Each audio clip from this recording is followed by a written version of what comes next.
The 29th stanza of Adi Shankaracharya's Bhajagovindam. Arthamanartham bhavaya nityam nasti tata sukhalesha satyam putradapi dhanabhajam bhitihi sarvatraisha vihitaritihi. Arthamanartham. Artham is wealth. Dharma, artha, kama, moksha.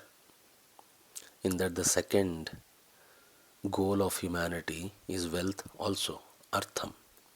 But unfortunately, humanity has started focusing only on wealth, forgetting the other three. Right now, the whole humanity's focus, dharma, artha, kama, moksha. Artha and kama, that's all. Earning wealth, fulfillment of desires. But earning wealth and fulfillment of desires should be dharmic. So the first prerequisite is dharma. Dharmically earning money and dharmically fulfilling your desires. That will lead you to the last, which is the moksha. But in Kali Yuga or today's age, people are obsessed with wealth. I remember when I was a child, I never used to think about money. Only into probably my late teenagers, when I was staying away from parents and they had to send money and I had to judiciously utilize that money, was when I used to think about not misusing or abusing that money. Even then I was never worried about how much I will earn. Today, even young children, 10, 11, 12 years old, straight away think about money. As children, even we had desires, but we never understood that relationship between buying that small toy with how much money my father makes or I should make. Today's generation understands money a lot. It's not about understanding money, it's about always thinking about money. Right from a young age, an obsession with money. That is the reason on all social media platforms, so many advertisements. You can become a crorepati, you can become a billionaire, attend some 3-day workshop. I don't know whether those workshops work or not, but what is this? They're catering to this market who is obsessed with wealth. Artham is wealth. Anartham is the opposite of wealth. Right? Artham, anartham. If artham is fortune, anartham is misfortune. Shankaracharya is saying wealth itself is misfortune. Artham is anartham.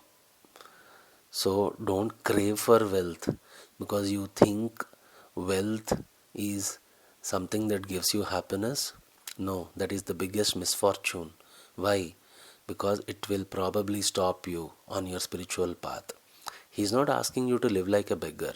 He is just asking you to leave your obsession towards wealth. Whatever comes will come.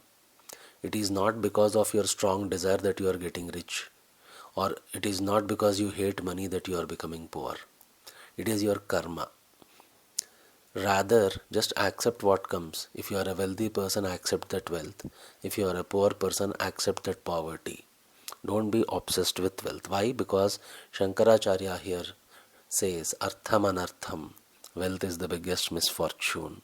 Bhavaya nityam. Nityam, always bhavaya. Keep remembering this. Always keep reminding yourself not to crave for wealth. Nasti tata sukhalesha satyam.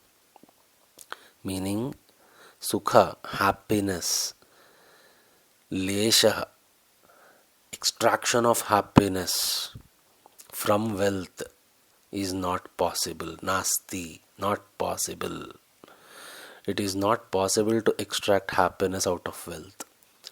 This is the truth, satyam. Nasti tata sukhalesha satyam.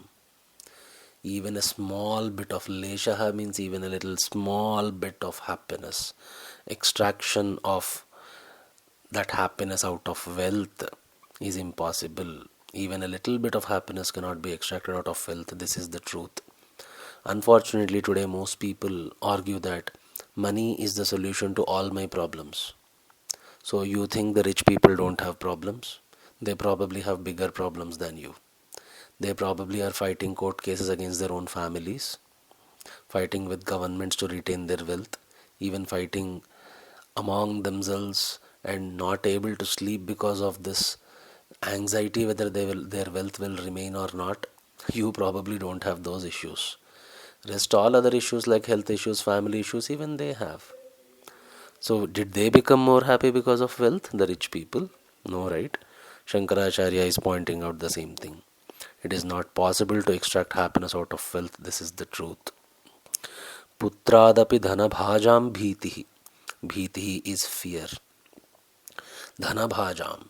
When you have so much wealth, the rich people are even afraid of their own son. Putra.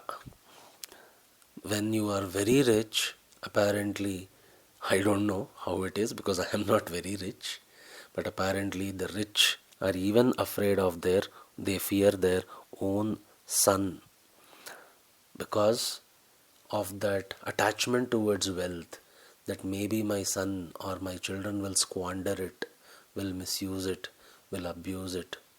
Have you realized in Sanatana Dharma there are multiple stages, right? And Grihasthashrama, that is living a family life, after that the next stage comes as Vanaprastha. Vanaprastha is the husband and wife have lived their whole life, they have gotten their children married, the children got settled, they give away all their wealth to their children, and they go into the forest for seeking a guru, seeking knowledge, seeking God. When they find God or when they find a guru, at that point Vanaprastha ends and Sannyasa begins. That is, the wife and husband even separate and they are there on their own path of self-realization. In today's age, none of that happens. People are stuck in Grihastha till their death for whatever fears, and one of the fears is this: I am wealthy but I am old, but if I give away full control to my children of all the money which I have earned, maybe they will squander it. Why are you worried? Your life is over. Whether they squander it, whether they will improve that money further, not your problem. But unfortunately, 100%, 99.99% of old people still hang on to their wealth.